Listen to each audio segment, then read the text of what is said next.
انتخابات کو کریڈیبل بنانے کے لیے ہماری پارٹی نے، ہمارے قائد نے الیکشن ریفارمز کی بات کی ہے کہ اپوزیشن کو اس میں پارٹیسپیٹ کرنا چاہیے، ہمیں اپنی ان پٹ دینی چاہیے۔ دو ایشوز پہ تو ہم بڑے کمیٹڈ ہیں کہ ایک تو الیکٹرانک ووٹنگ اور دوسرا اوورسیز پاکستانیز کو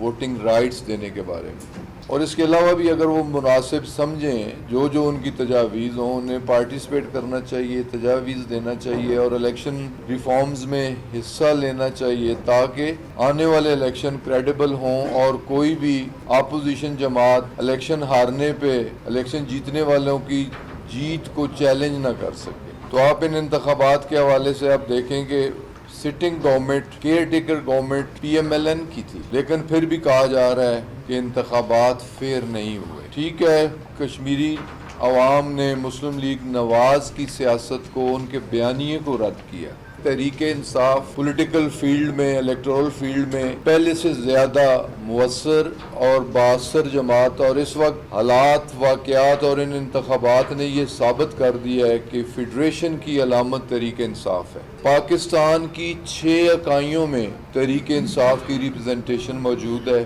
4 اکائیوں میں اور مرکز میں ڈائریکٹ تحریک انصاف کی حکومتیں موجود ہیں۔ بلوچستان میں کولیشن پارٹنر ہے بلوچستان کی گورنمنٹ ہماری، اور سندھ ایک بچتا ہے، سندھ اندرون سندھ کراچی نے بھی تحریک انصاف کو مینڈیٹ دیا ہے۔ اس وقت اپوزیشن جماعتیں ریجنل جماعتیں بن کے رہ گئی ہیں اور تحریک انصاف قومی جماعت، فیڈریشن کی جماعت بن کے ابھری ہے، اور اس میں مجھے خوشی اس بات کی ہوتی ہے کہ پاکستان کے 22 کروڑ عوام نے عمران خان کے ویژن کو تسلیم کیا ہے، ہماری پارٹی کے مینیفیسٹو کو تسلیم کیا ہے۔